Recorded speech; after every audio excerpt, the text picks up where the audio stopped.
No matter what you do this year or years, make sure it's fulfilling and valuable to you. There aren't enough accordion players in the world.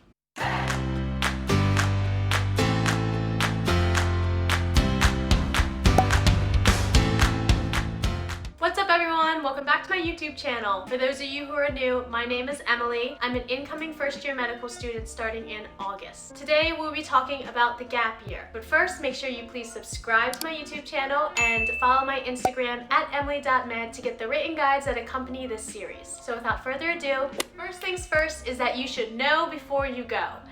Decide if a gap year is for you. It is a big decision. You're taking time off for a year to do something enriching, whether that's directly working on your application, retaking the MCAT, or doing something that you've always wanted to do and that you're just afraid that you won't have time once you start med school, residency, and then work. No matter what you do this year or years, make sure it's fulfilling and valuable to you.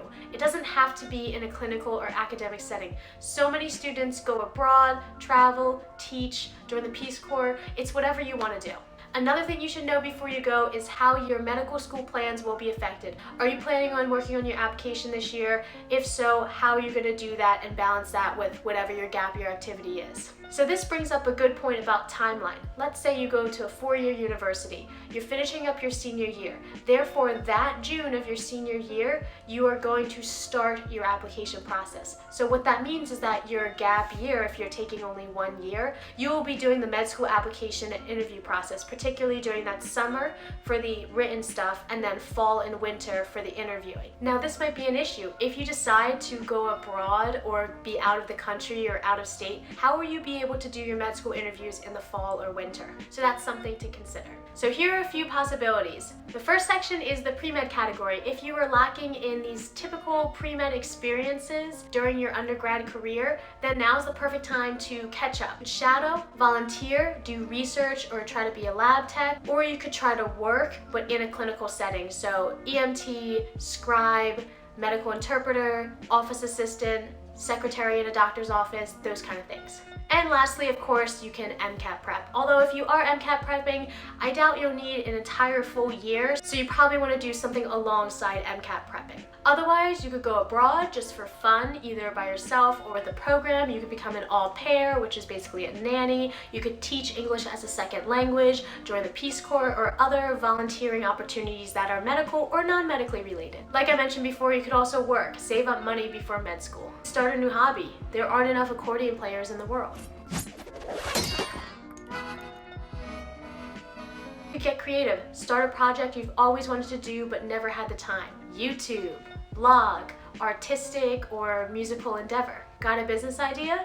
Start working on it. Take care of or spend time with family. This is going to be important. Your relationships during med school are going to be strained. So taking a year or few off to kind of take care of or reconnect with others around you is really important for your mental health. Lifestyle changes. Get used to starting a healthy lifestyle before you get sucked into a black hole of med school and then residency and beyond. Remember, taking a gap year is not a setback. It has the potential to be such an enriching experience that you would never have the opportunity to do had you not taken this time between undergrad and med school. It could make you so much more cosmopolitan and worldly. Here are a few things that you must keep in mind when talking about or planning a gap year. As soon as you know that you're going to take time off between college and med school, plan what you will be doing and have a few backup plans as well. Keep your goal in sight. If you're truly determined to go to medical school and you're taking the right steps, you will eventually make it.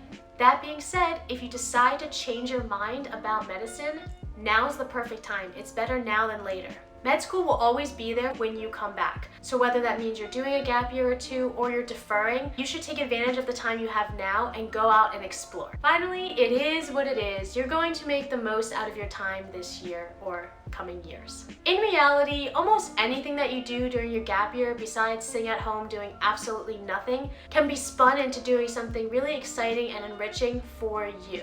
I talked to a current medical student who got his research published in a peer-reviewed journal, but he also owned a liquor store during his gap year, and that interview committee only asked him questions about that liquor store owning experience. So it just goes to show that a lot of things that you do are going to make you an interesting and unique candidate, and sometimes that's all it takes for the admissions committee. This video is really short because I personally did not take a gap year. I was super close to just dropping everything and taking the year off after I graduated, but that's just not how it worked out, and maybe it was for the better. But these are the main tips that I considered when I was researching what I should do with my gap year. I will be going over my own experiences of when I was considering a gap year and I wasn't considering even going to medical school at all, but that will be in a later video of this series. So thank you for watching. Please subscribe, give this video a thumbs up, and comment below with any questions or concerns you have about the gap year. Follow me on Instagram to see more pre-med advice, as well as get a look into my life as a new medical student. That's all for now. Thanks, bye!